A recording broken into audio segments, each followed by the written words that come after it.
জয় শ্রীরাম। প্রিয় দর্শক, প্রভু বজরংবলীর ভক্তগণ,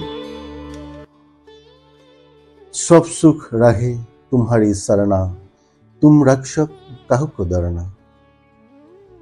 नमस्कार प्रिय दर्शक, अपनी चाই আছে দেৱী মটিভেশ্যন চেনেললৈ মই ডিম্বেশ্বৰ বৰ্মনে আপোনাক স্বাগতম জনাইছোঁ। আজিৰ এই ভিডিঅ'টোৰ মেইন বিষয়বস্তুটো হৈছে আমি কি ধৰণে সম্পুট লগাই হনুমান চালিচা পাঠ কৰিব পাৰোঁ, বা আমি কি ধৰণে সম্পুট লগাই হনুমান চালিচা পাঠ কৰি বিভিন্নজনে যি উপকাৰ, যি সুফল পাবলৈ সক্ষম হৈছে, সেই সম্পৰ্কে দুআষাৰ আপোনালোকৰ ওচৰতো শ্বেয়াৰ কৰিম বুলি মই আজিৰ এই ভিডিঅ'টো প্ৰস্তুত কৰিলোঁ।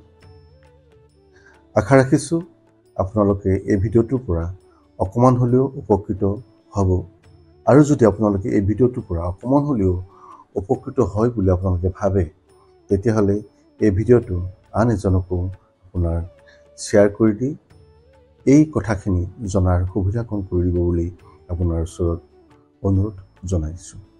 এতিয়া কথাটো হ'ল, আমি যিবিলাক ৰোগ ব্যাধিত বা বিভিন্ন সংকটত আমি আক্ৰান্ত হৈ থাকোঁ, এই সম্পৰ্কে আমি যদি বা যি ব্যক্তিয়ে সম্পুট লগাই হনুমান চালিচা পাঠ কৰে, সেই ব্যক্তিয়ে খুব সোনকালে ইয়াৰ ফল পাবলৈ সক্ষম হয়।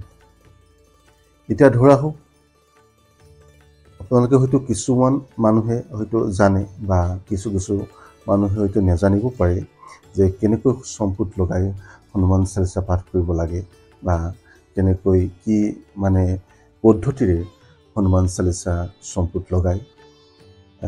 যিসকল ব্যক্তিয়ে জানে তো জানে, আৰু যিসকল ব্যক্তিয়ে হয়তো আজিলৈ জনা নাই, তেওঁলোকৰ কাৰণে আজি এই ভিডিঅ'টো বহু গুৰুত্বপূৰ্ণ হ'ব গৈ আছে। গতিকে অনুগ্ৰহ কৰি শেষলৈকে ভিডিঅ'টো চাবলৈ আপোনালোকক অনুৰোধ জনাইছোঁ। ৰোগ ব্যাধিত আক্ৰান্ত হৈ থকা যিসকল ব্যক্তি আছে, তেওঁলোকে সম্পুট লগাই যদি হনুমান চালিচা পাঠ কৰে, তেতিয়াহ'লে খুব অতি সোনকালে তেখেতসকলে ইয়াৰ পৰা সুফল পাব। এতিয়া কোন ভাগ চপাই সম্পুট লগাই আমি চালিচা পাঠ কৰিম? এতিয়া এই ক্ষেত্ৰত এনেকুৱা হ'ব, আপুনি যদি ৰোগ ব্যাধিৰ কাৰণে আপুনি যদি সম্পুট লগায়, তেতিয়াহ'লে আপোনাৰ চপাইভাগ হ'ব, নাচে ৰোগ হৰে চপীৰা, জপত নিৰন্তৰ হনুমত বীৰা। এই চপাইভাগ আপুনি সম্পুট লগাব পাৰে। এতিয়া সম্পুট আপুনি কেনেকৈ লগাব? তাৰ আগতে আপোনাৰ যিখিনি দোহা আমাৰ থাকিব, দোহাটোৰ কিন্তু সম্পুট নালাগে। দোহাটো দোহায়ে আগত, তাৰপিছত আপুনি যি আমাৰ চালিচা পাঠ আৰম্ভ হ'ব, তাৰে সন্মুখতহে আমি সম্পুট ভাগ চপাইভাগ আমি কিবা কৰিব লাগে, ক'ব লাগে। এতিয়া কোনটো আমি সম্পুট আমি লগাম? এই যে ধৰি লওক, আপোনাৰ জয় হনুমান জ্ঞান গুণ সাগৰ, জয় কপিচিতি লোক উজাগৰ, ৰামদূত অতিলিত বল ধামা, অঞ্জনী পুত্ৰ পৱনসুত নামা। ইয়াৰে আগত আমি কি কৰিম? এই সম্পুট ভাগ আমি পাঠ কৰিম। নাচে ৰোগ হৰে চপীৰা, জপত নিৰন্তৰ হনুমত বীৰা, জয় হনুমান জ্ঞান গুণ সাগৰ, জয় কপিচিতি লোক উজাগৰ, ৰামদূত অতিলিত বল ধামা, অঞ্জনী পুত্ৰ পৱনসুত নামা, নাচে ৰোগ হৰে চপীৰা, জপত নিৰন্তৰ হনুমত বীৰা। ঠিক তেনেকৈ আপোনাৰ প্ৰত্যেকটা চপাইৰ হনুমান চালিচাৰ প্ৰত্যেকটা চপাইৰ আগত এবাৰ পিছত এবাৰ, আগত এবাৰ পিছত এবাৰ, এই ধৰণে আপোনালোকে এই চপাইভাগ সম্পুট লগাই আপুনি পাঠ কৰি আপুনি হনুমান চালিচা ভাগ আপুনি পাঠ কৰিব পাৰে। আৰু ইয়াকে সম্পুট লগোৱা বুলি কোৱা হয়। এই পদ্ধতিটোক সম্পুট লগাই হনুমান চালিচা পাঠ কৰা বুলি কোৱা হয়। খুব সহজে মই কথাখিনি ক'বলৈ চেষ্টা কৰিছোঁ। আচলতে ইয়াতে বৰ বেছি একো জটিলতাৰ কথা ক'বলৈ বিচৰা নাই, বা তেওঁ যিখিনি একদম চিধাচিধিভাৱে আপোনালোকে কৰিব পাৰে, ঠিক তেনেকুৱা ধৰণৰ কথাখিনি মই উল্লেখ কৰিবলৈ চেষ্টা কৰিছোঁ। আকৌ যিখিনি ধৰক মানুহে বিভিন্ন ধৰণৰ টকা পইচাৰো তেওঁলোকৰ সমস্যা নাথাকে, বা আনুষংগিক কিছুমান তেখেতসকলৰ মানে ওপৰুৱা কিছুমান সংকটে আহি তেওঁলোকক দেখা দিয়ে বা অবাঞ্ছিত কিছুমান কথাৰ সন্মুখীন হ'ব লগা হয়, যিখিনি কথা হয়তো তেখেতসকলে জীৱনত বা তেখেতে জীৱনত কেতিয়াও ভবাই নাছিলে, বা এনেকুৱা অবাঞ্ছিত কিছুমান ঘটনাৰ অবাঞ্ছিত কিছুমান কাৰণ তেখেতসকলে মানে ফেচ কৰিব লগা হয়। তেনে ক্ষেত্ৰত এই চপাইভাগ আপুনি চম্পুত লগাই আপুনি পাঠ কৰিব পাৰে। সংকটতে হনুমান চুৰাবে, মন ক্ৰম বচন ধ্যান জ্বলাবে, জয় হনুমান জ্ঞান গুণ সাগৰ, জয় কপিসেতি লোক উজাগৰ, ৰামদূত অতিলিত বলধামা, অঞ্জনী পুত্ৰ পবনসুত নামা, সংকটতে হনুমান চুৰাবে, মন ক্ৰম বচন ধ্যান জ্বলাবে। ঠিক এই ধৰণৰ আপোনালোকে এই চপাইভাগ আপুনি চম্পুত লগাই পাঠ কৰি চাবচোন, নিশ্চয় আপোনালোকে ইয়াৰ পৰা শুভফল পাবলৈ সক্ষম হ'ব। অঘটিত ঘটন সুঘটিত ভি ঘটন, এসি বীৰবলি নেহি আন কি, সুমিৰত সংকট সোচ কি মোচন, মূৰ্তি মোদ নিধান কি। প্ৰভু বজৰংবলীৰ ওপৰত গোস্বামী তুলসীদাসৰ নিজ অনুভৱ এয়া। যি নেকি অসম্ভৱকো সম্ভৱ কৰি তুলিব পাৰে, তেওঁই হৈছে বজৰংবলী, তেওঁই হৈছে প্ৰভু হনুমান।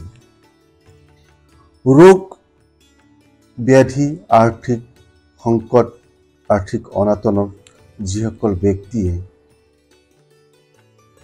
জৰ্জৰিত হৈ আছে, সেইসকল ব্যক্তিৰ জীৱনলৈ ধনে ধানে ঐশ্বৰ্য বৈভৱ কঢ়িয়াই আনিব যদি বিচাৰে, নিজকে যদি সংশোধন কৰিব বিচাৰে, তেতিয়াহ'লে আপোনাক মই এটাই কাটৰে অনুৰোধ জনাইছোঁ, প্ৰভু বজৰংবলীৰ এই চালিচাভাগ আপোনালোকে হৃদয়ৰ পৰা পাঠ কৰি যাওক। কমেও মংগলবাৰ বা শনিবাৰে যদি আপুনি পাঠ কৰে, 3 বাৰকৈ পাঠ কৰক। সময় যদি আপোনালোকে উলিয়াব পাৰে, তেতিয়াহ'লে আপুনি যদি আপোনাৰ প্ৰভু বজৰংবলীৰ যি মন্দিৰ ভাগ আছে, এই মন্দিৰত গৈ যদি আপুনি পাঠ কৰিব পাৰে, তো অতি ভাল হয়, অতি উত্তম বুলি কোৱা হৈছে।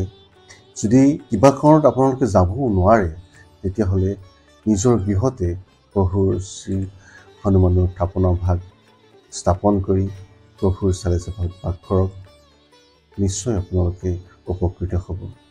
এইখিনিতে আকৌ এটা কথা আপোনালোকক কৈ থৈ যাওঁ, এই যে মই অযোধ্যালৈ গৈছিলোঁ, অযোধ্যাৰ সেই ৰাম মন্দিৰত যি মহাত্মাজনক মই লগ পাইছিলোঁ, তেখেতৰ পৰা যি মই অনুভৱ পাইছিলোঁ, তেখেতকো মই এই প্ৰশ্নটো কৰিছিলোঁ যে চম্পুত লগাই আমি কি ধৰণে আমি হনুমান চালিচাখন পাঠ কৰিব লাগে, বা কেনেকুৱা ধৰণৰ আপোনাৰ ফল পাবলৈ হ'লে কোনটো চপাই আমি পাঠ কৰিব লাগে। ঠিক তেনেকৈ ধৰণৰ তেখেতকেও মোক এই কথাখিনি জানিবলৈ দিছিলে। কিন্তু তেখেতে আৰু মোক এটা মহত্বপূৰ্ণ চপাইৰ কথাও মোক কৈছিলে, সেই চপাইভাগৰ কথাও মই আপোনালোকৰ ওচৰত আজি শ্বেয়াৰ কৰিব বিচাৰিছোঁ। তেখেতে কৈছিলে, সেই মহাত্মাজনে এই সুন্দৰ চপাইভাগৰ কথাটো বৰ্ণনা কৰি মোক যেতিয়া কৈছিলে, মই ক'ত আছিলোঁ, ক'ত নাছিলোঁ, মোৰ নিজকে তেনেকুৱা অনুভৱ হৈছিলে।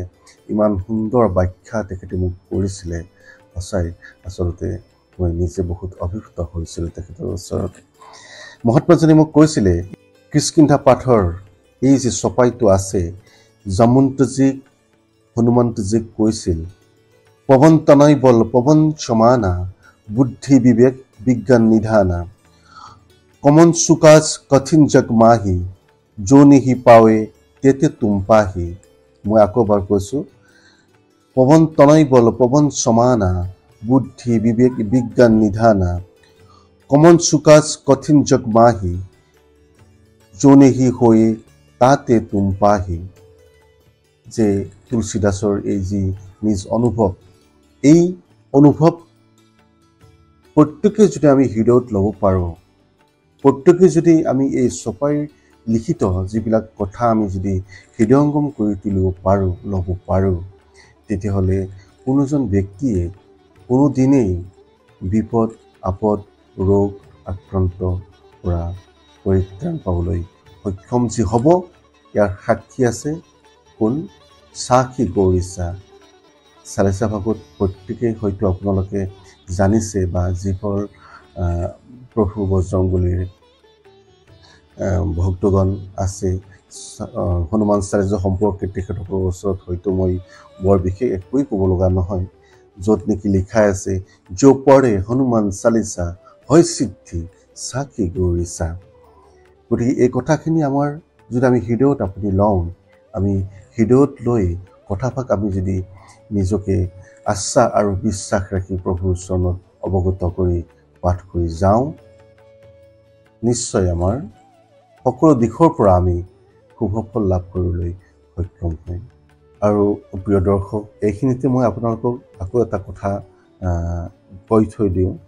চম্পুত লগাই হনুমান চালিচাখন কি ধৰণে মই পাঠ কৰিছিলোঁ বা কি ধৰণে মই পাঠ কৰোঁ, এই সম্পৰ্কে যদি আপোনালোকে জানিব বিচাৰে, তেতিয়াহ'লে মই নিশ্চয় পৰৱৰ্তী ভিডিঅ'ত আপোনালোকক প্ৰভু শ্ৰী হনুমান চালিচাখন মই চম্পুত লগাই পাঠ কৰাৰ কাৰণে চেষ্টা কৰিম, দাঙি ধৰিম আপোনালোকৰ ওচৰত।